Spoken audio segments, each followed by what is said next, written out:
Invasive species are already a massive threat to the Great Lakes and its native residents. Researchers worry what would happen if another invasive species, Asian carp, moved in. The carp are snaking up the Illinois River towards Lake Michigan. This is where the two connect, the front lines for the battle against the carp, where researchers are fighting to keep them out. This is the most high-risk causeway for passage from the Mississippi River into the Great Lakes is through Chicago Area Waterway System, and specifically the Chicago Sanitary and Shipping Canal. Downstream, the river is chock full of Asian carp, and they're moving north. But Matthew Shanks is hoping that it's still possible to keep them out of the Great Lakes. I was hired to make sure that our barriers work, so that they are keeping fish on the downstream side of the barriers, and that those fish are not able to penetrate upstream through the barriers to gain access to the Great Lakes. This barrier is a multi-million-dollar roadblock for the fish on the river near Romeoville, Illinois. It pulses electric currents into the water to keep animals from crossing through. It was installed in 2002 and seemed to be working flawlessly until 2010, when one lone Asian carp somehow managed to slip through. In 2010, one big head carp was captured upstream of the dispersal barrier. It was captured in Lake Calumet, specifically on this north branch of the lake over here. This is fairly close proximity to Lake Michigan, so you can see the connecting channel, and there's only approximately 6 miles before it actually reaches Lake Michigan. It would be extremely bad. Since then, they haven't taken any chances. Today, they're doing a blitz, hitting the waters with all they've got to see if any more have gotten through. We are on the Calumet River, just south of Lake Michigan by about 10 to 12 miles. They've got 10 spots to hit for 15 minutes at a time. All right, you guys ready to start this? Nick, our run is going to be in the first slip to our left. All right. The netters hop up there. And if you guys are ready, we'll start the generator and get this going. All fingers crossed and toes that we see no Asian carp of any kind.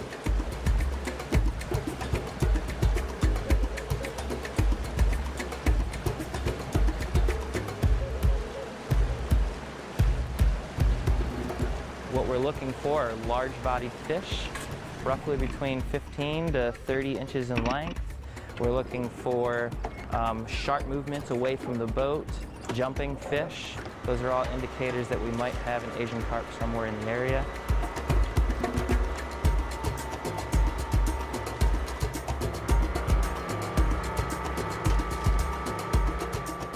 Electrofishing is a great tool for shallow water areas. As you get deeper, the electricity dissipates the further away you get from the boat. So we can only shock roughly about 10 feet away from the boat effectively.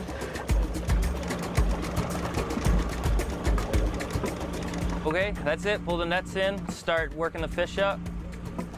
Another largemouth. And we got another nice sized largemouth right here. Oh. Nice sized fish. Another largemouth. Blunt-nosed minnow. Oh, got nice colored, nice rock bass here. We have 1, 2, 3, 4 more blunt-nose. Here's a banded killifish, the state endangered species. While Matt's team is electrofishing, other crews are testing out their gear.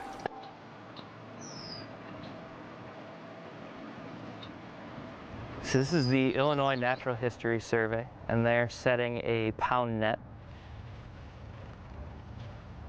So as the fish swim through this narrow gap, they kind of are funneled into the net, and then because it's a funnel, they cannot move back out they get trapped in that area and they lose sight of where that exit actually is.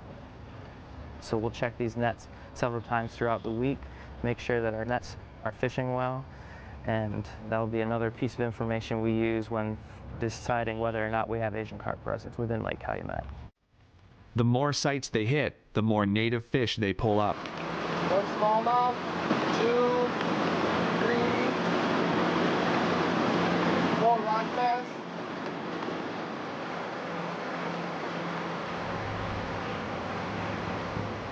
This is a white perch. It's got the double dorsal fins. If you look back here, 3 anal spines, and the last 2 are about the same size. And still, no Asian carp. Good news. That means the barrier is working. They're winning the battle, but the war is far from over. I am deeply concerned about Asian carp getting into the Great Lakes. We caught 246 fish today. I think your numbers in those fish will change. So we may have caught roughly about 55 smallmouth bass. With Asian carp in the area and our food sources dwindling for native fish, we might see that cut in half. And while it's not yet happening in the lakes, it is still happening in the tributaries just a few kilometers downstream. Both Levi and Matt are trying to rally the most ruthless predator of them all, humans.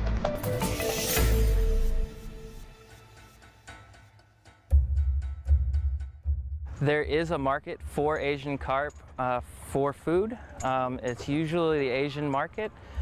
It's very small around the Chicagoland area. We don't see a whole lot of people specifically going for Asian carp. The best predator of Asian carp would be people, but the word carp seems to have a negative connotation when it comes to eating. Most people view the Asian carp, they're big, they're ugly, they're smelly, which is all true, but they taste delicious. In China, where Asian carp are native, they actually have the opposite problem. Since they've eaten them, they grew up with them, they adapted to eat them.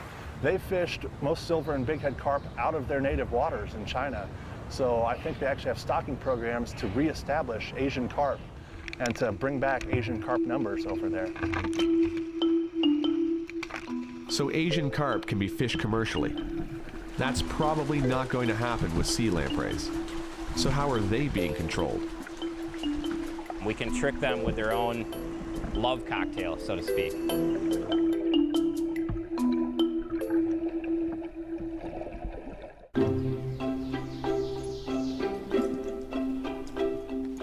Corey Brandt is mixing up a love potion for sea lampreys.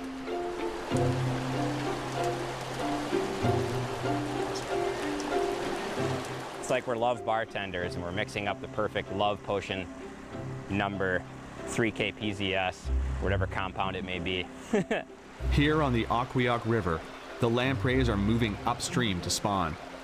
And Corey wants to know if he can manipulate them using pheromones, unique chemical signatures that lampreys use to find each other when it's time to mate. Really what I have here is less than 2 milligrams of the synthesized pheromone. And that's about like taking a grain of salt, smashing it, and taking one of those tiny pieces and putting it in 30 gallons of water and pumping it over 3 hours. He's been studying lampreys for years and using their most powerful weapon, their nose, against them. To get an idea, we know that German shepherds can smell really, really well. Well, sea lamprey can smell anywhere between 10 and 100 times better than a German shepherd, which is already several fold better than a human can smell. The river here is split in two, and on one side, he's releasing his diluted love potion. Ideally, the lampreys head straight for this tube, thinking it's a potential mate. So I'm making sure that these pumps are calibrated to release at a very consistent rate. I want the pheromone to be released kind of like a male would release a pheromone. So right now this is an ovulated female sea lamprey, and it's responding to a male mating pheromone component. Just a single component, so it's one chemical in a very, very minute concentration. And she's able to track this up the stream and actually follow the plume of smell. Corey tracks the female lamprey upstream, right to where the pheromone is pumping out. So I'm gonna see if I can grab her out. And of course, it's sucking onto the rock that it was probably going to try to move. Oh, there we go. So Corey has found a way to attract the sea lampreys. Upstream, John Hume is looking for ways to repel them.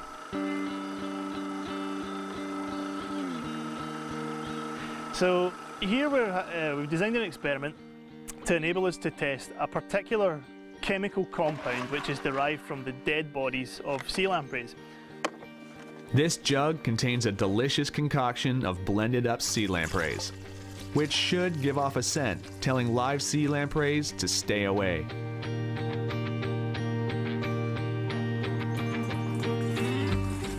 The reason that we do this is that we hope that it would guide the migration of the lamprey from areas that we don't want them into areas that we do want them. In this instance here, what you see is a barrier which has been built in the middle of a stream to enable us to have two distinct areas of flow which are separate from one another.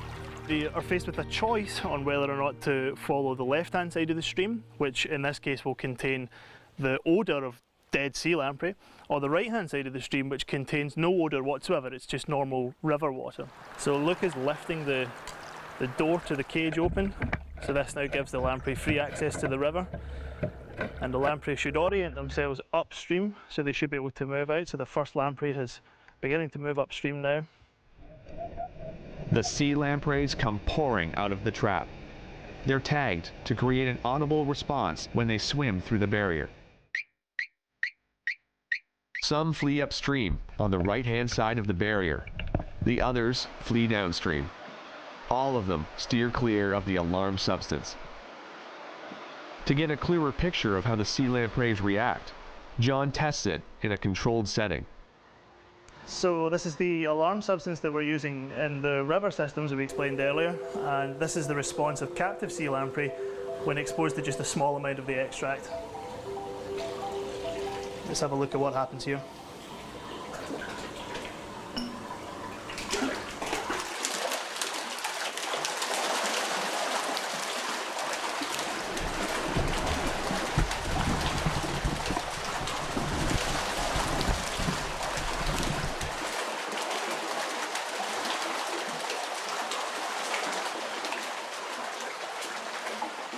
So what we're seeing here is the lamprey responding to the alarm cue because they think that there's dead lamprey further upstream, so they're responding to some form of danger which they think is coming their way, so that's why they're turning around and heading the other way.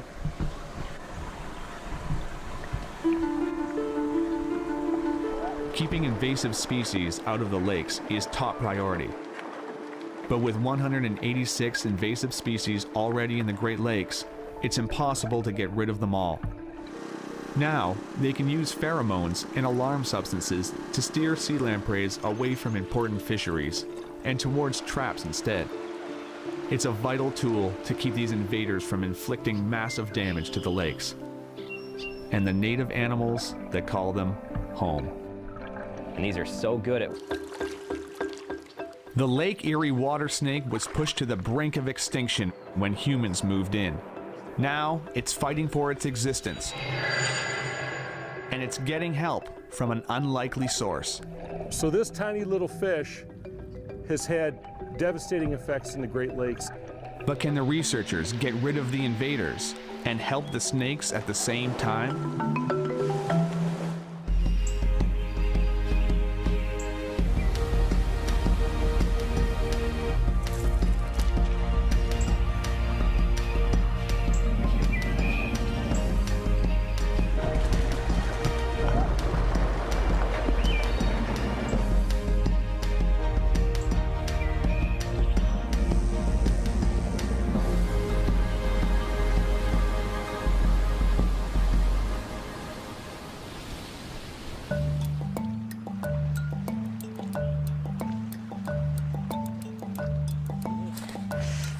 Okay, Jen, you want to? Nothing. Nobody home. On South Bass Island in Lake Erie, this team is on a hunt. Oh, there he goes, there he goes.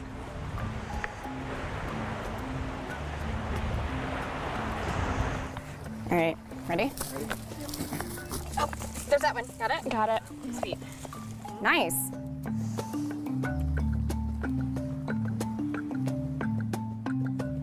All right, good job, guys.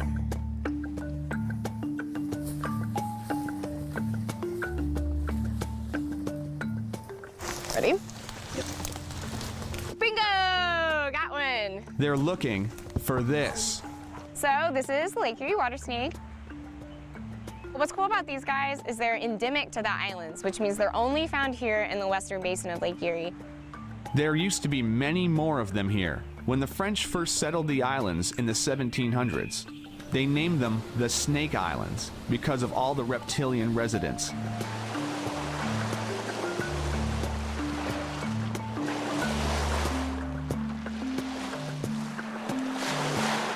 But then the humans moved in and took over.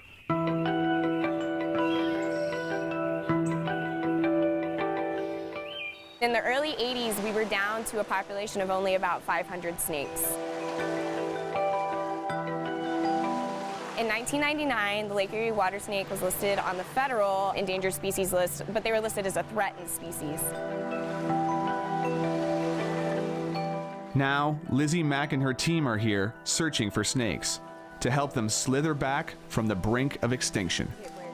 Even if you go back to the story of Adam and Eve in the Bible, you know, people have been scared of snakes for a long time. They were here before us, that's what I always say. Everything, it was all here before us. And so we need to be really careful about how we treat those things. The island is only 6 kilometers long, but there are plenty of spots for the snakes to hide.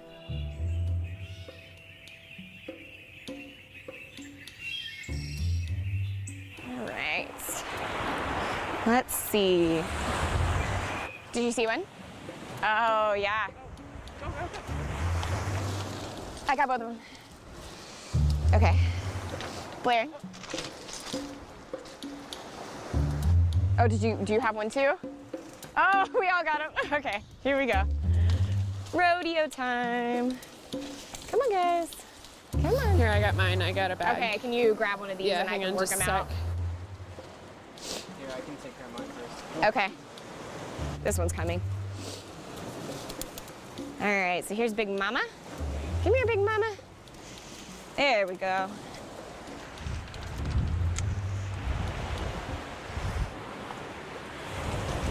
You want to put her in here? Would that be easier? Nice. Cool, good job, guys. Go, go, go. They're over there. I saw like 3. The snakes are fast and tough to catch on land, practically impossible in water. What we do is we tag team them where we have one person up on land and one person down in water, and we try to team up and hit them at the same time. Ready? Everybody came this way. Awesome. Okay, here. Woo! Angry. Got it? Cool. Good job, guys. The snakes aren't exactly thrilled about being snatched from their warm hiding spots. So I got bit by a Lake Erie water snake.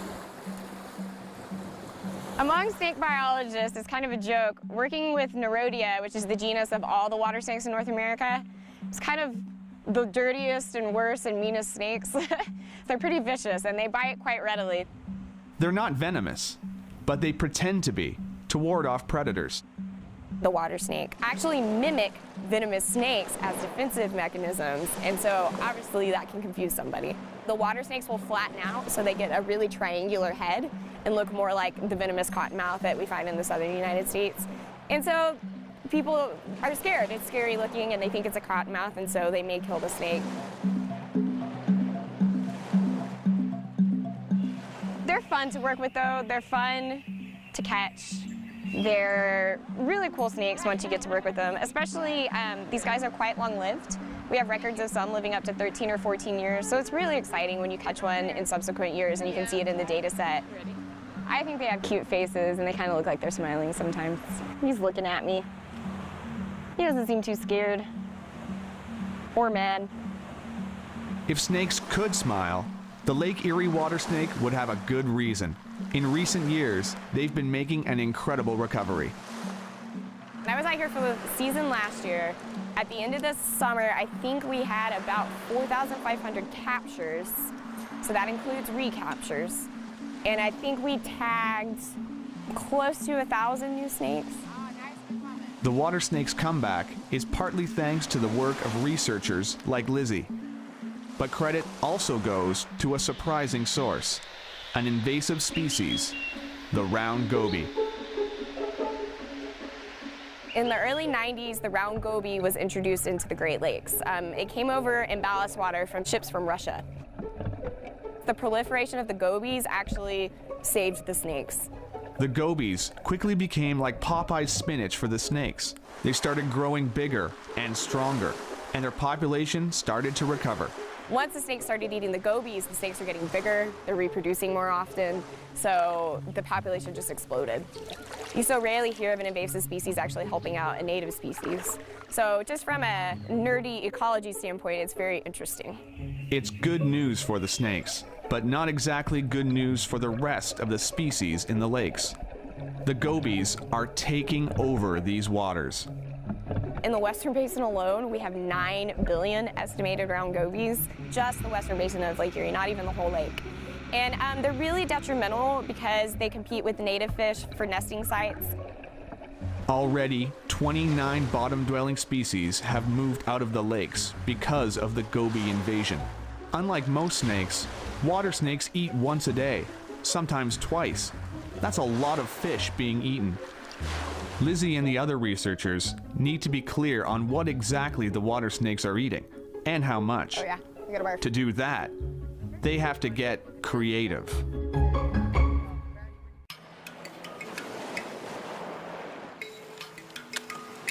On South Bass Island in Lake Erie, Lizzie, Jen, and Blair are trying to catch as many Lake Erie water snakes as possible. Okay, ready?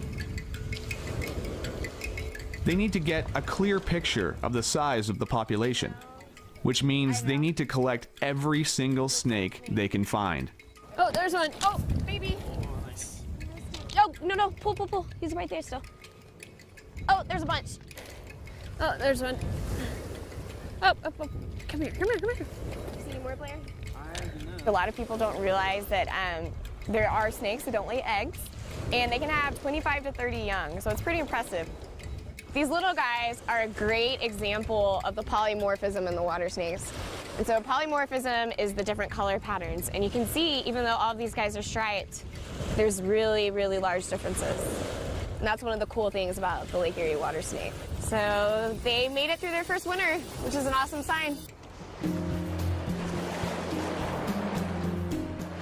Further down the coast, they find another good sign.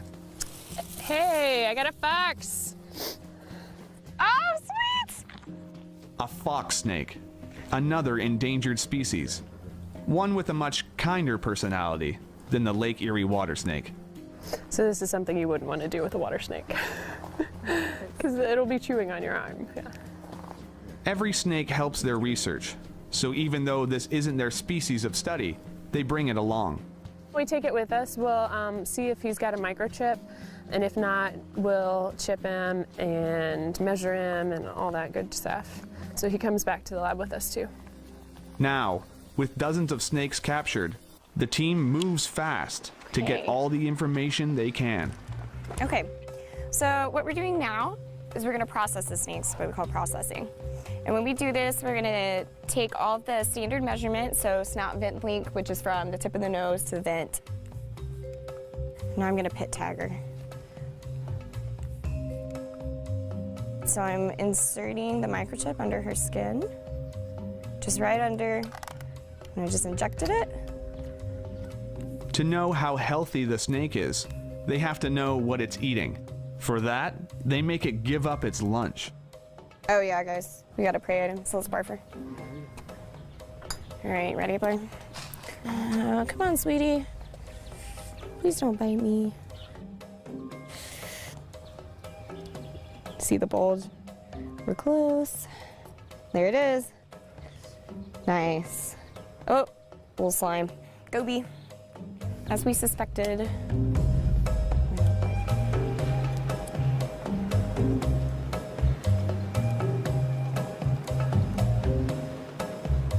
Here it is. Oh, Goby.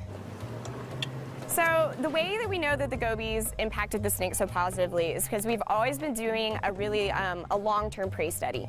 So when we catch the snakes, we regurgitate them to see what they're eating. You know, you don't know much about the life history of an animal unless you know what they're eating. Okay, here's the barf. Okay. Here we go, here we go. Here it is. Up comes the fish. And sure enough, each and every time, it's a goby. They totally switched their prey base from eating native fish and amphibians to eating almost exclusively, I mean 99% now, we find the snakes eating gobies. I'm gonna mark her with grease paint, so if we see her again soon, we won't take all those measurements just to save time. And then we'll take her mass, take her weight, and that's it. And so that's what we do with all the snakes we catch. Got it? All right, next. In the lab, they work up the baby water snakes. Okay, so what Blair is doing now is he's sexing the neonates, or the baby snakes. Their tails are so much smaller that it's hard to tell just by tail shape if they're male or female. So what we actually do is we press on the base of the tail near the cloaca, and we can actually avert the hemipenes, as you see right here. And what that means is that by applying pressure, we can actually get the penises to pop out of the male's body. You can only do that with the small snakes. It doesn't hurt them, and it's a really easy way to sex them. Got a little boy. They don't make the babies give up their lunch, but they find one more adult who's just downed a meal. We keep track of which snake it came from and what site it came from. And then we just put the tag in there with the fish.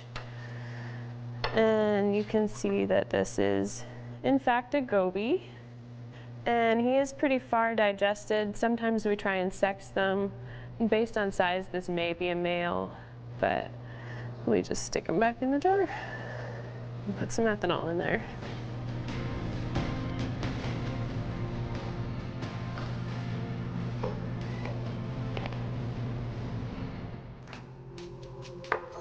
And now we have a yummy barf.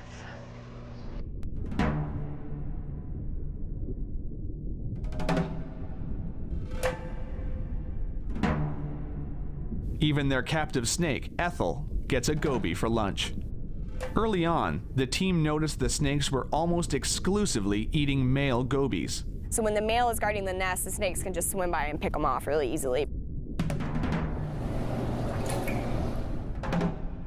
Because they don't leave, they guard the nest and they're very territorial.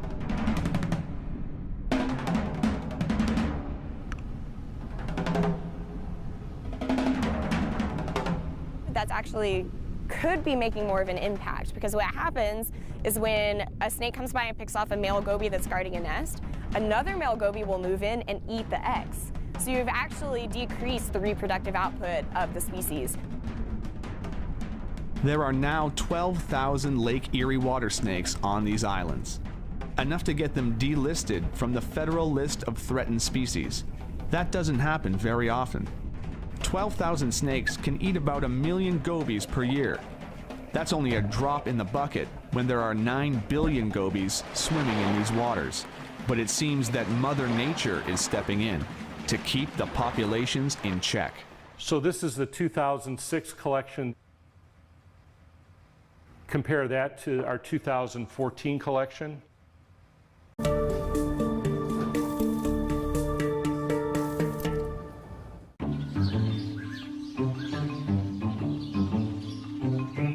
Lindsay Maxim just rescued this snapping turtle from the side of the road. She brings it back to the Kawartha Turtle Trauma Center, a specially designed turtle hospital near Lake Ontario, to see the extent of the damage. Hey, Hannah. Hi. Here she is. Okay, thank you very much. You're welcome. We'll get a weight on her first.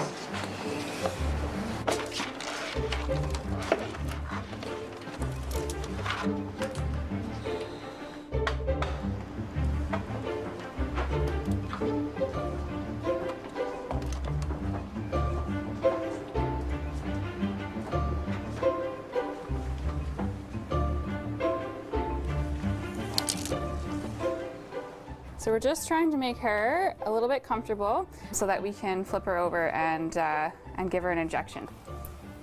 So we're going to give her some pain medicine and some antibiotics, and they need to be given with fluid so it doesn't damage their internal organs. Just like people, you need to stay hydrated. A turtle's shell is like a human bone. Their ribs and spine are fused together into one big shell called a carapace.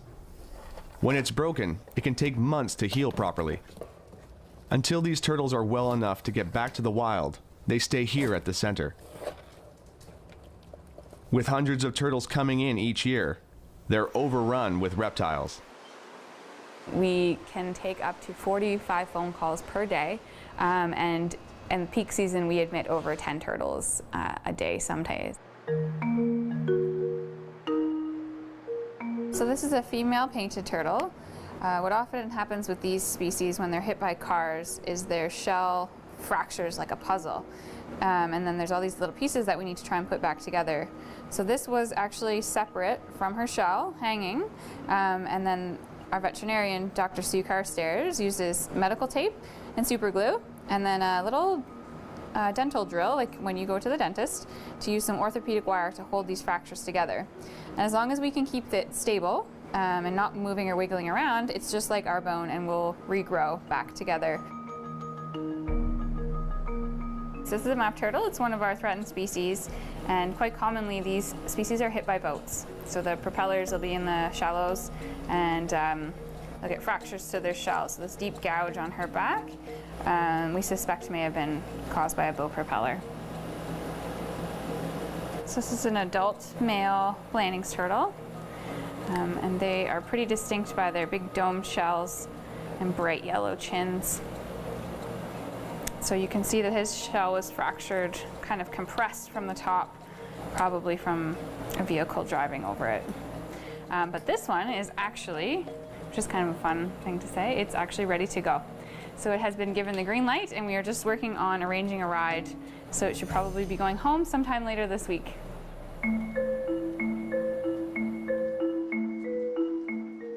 The injured snapping turtle's fate is still unknown. She goes for some x-rays to get a closer look at her bleeding carapace and see if there are any injuries underneath.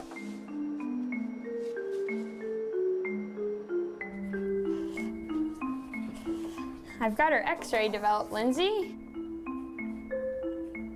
She's got eggs. Perfect. Looks like she has 18 of them. That's excellent. I don't notice any fractures in any of her limbs. That's great. So we just have to wait for her carapace to heal the top of her shell. Perfect. That's great. 18 eggs, which means that they saved 19 turtles in one run. A lot of the turtles that are coming out to cross these roads are female. We can incubate those eggs for her, so as her own clutch, and then we release those babies back to where the mom was found, and hopefully giving those a chance to contribute to that population that they wouldn't have had. Even if they can't save the mother's life, they extract the eggs and wait for them to hatch here in their massive custom turtle nursery.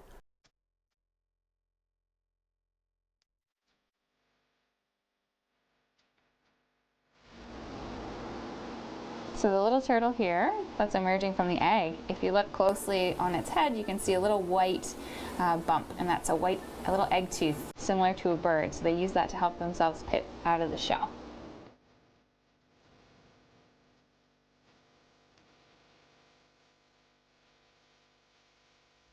So they're pretty interesting. They actually have a yolk sac, like a fish, and then they absorb that yolk sac for the first little bit. And then we move them to like a water environment, and they can start drinking and feeding.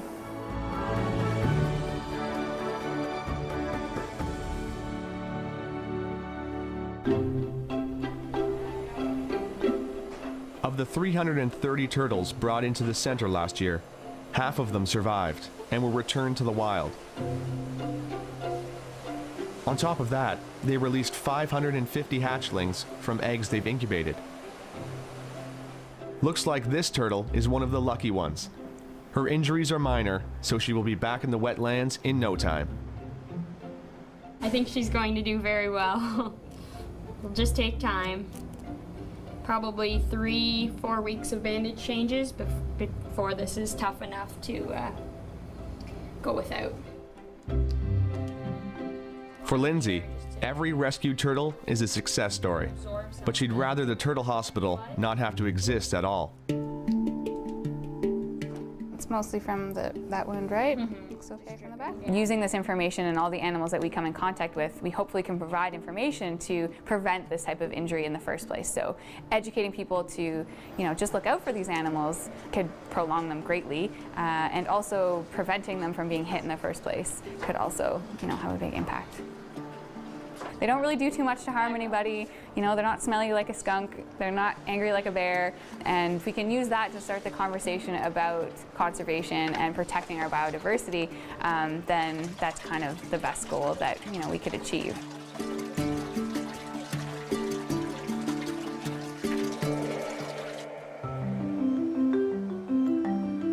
While Lindsay deals with turtle babies, across the lake, the falcon babies are getting their first checkup. Perfect, that's great. So we're just going to check the tarsal here.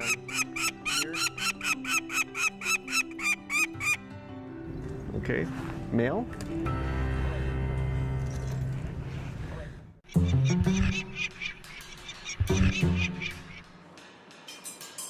Back at the Wholesome Cement Plant in Mississauga, Ontario, John the rock climber has just lowered a bag of baby peregrine falcon chicks to Mark Heaton waiting below.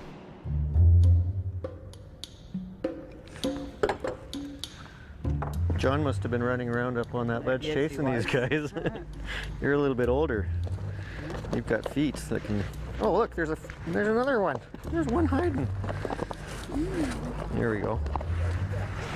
He's a beauty. Okay, we close that up. All right.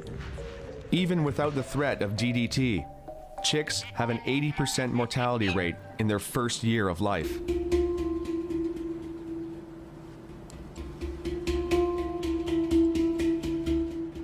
It's because of the other things that are out there. When you look at urban birds, especially in downtown Toronto core, when the fledglings are first taking flight, they will come into contact with glass buildings, and glass buildings are not good. They're reflective, the birds will typically crash and break a neck. We've had birds run into guy wires, we've had birds fall down chimneys, we've had birds come to ground and get injured by traffic. So it is difficult for the birds in their first year of life. Mark's job is to get data for every single chick in the Greater Toronto area. All right, there's a good-looking little boy. So we're gonna weigh him. If it's under 650 grams, it's a male. If it's between 650 and 700, not sure. And females are usually up around 800, 900 grams. So this guy's 640. So that's a little boy. If you take a look at the plumage there, we use the plumage as the indicator to figure out how old it is. So you look at the face with the juvenile plumage coming in underneath the down. We're looking at the plumage in the chest as it's coming through, as well as in the back here. So he's probably 27 days of age. Oh yeah, it's a little bit aggressive. Yeah. This spray is just water to distract the chicks and keep them calm. Great.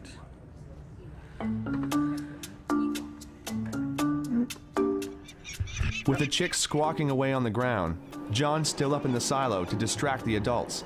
It's important he stays up there so they don't know their babies are gone.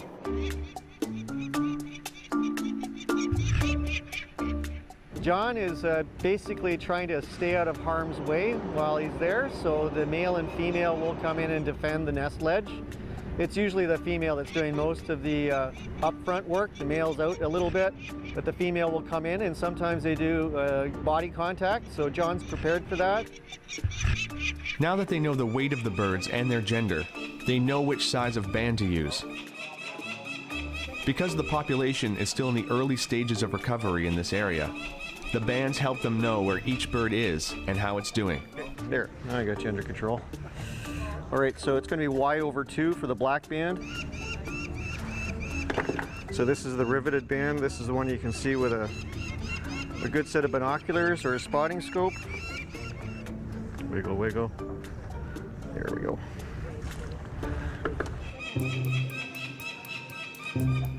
He bands all 4 of the chicks and hurries to get them packed up and sent back to their nest.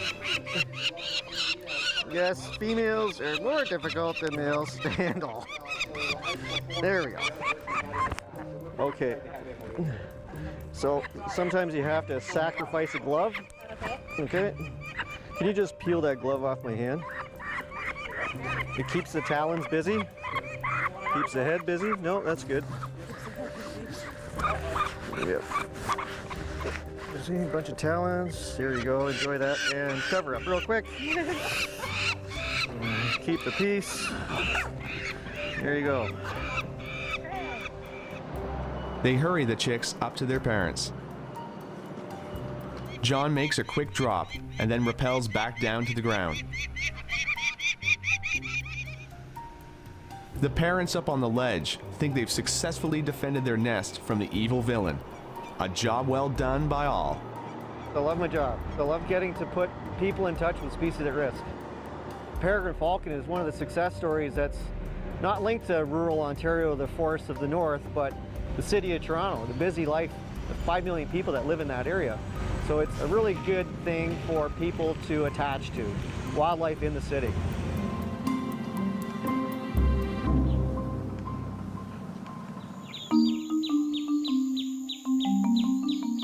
Over in Brighton, Ontario, Lindsay's got her own success story. A male snapping turtle is finally going home after a year at the center. Hey Keith, good to see you again. Thanks for coming out. So it was a large male turtle that Keith found on the road. He looks much better than when he first came in. You can see that there was a piece of his shell here that was missing, a fracture to the front of his carapace, and when we take him out, you can see at the front, a piece of his beak was actually missing. It's another car injury, but at least this one has a happy ending. And walk him right down to the water's edge and let him find his way back to his home. It's really great to be able to get him back out here.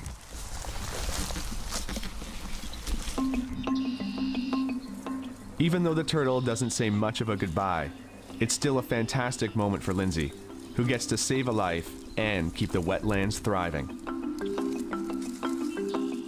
Today was pretty awesome, always to see that sight of the turtle going back into its habitat. So even though it spent a year of its life out of its wetland and healing from its injuries, those animals can live up to 100 years.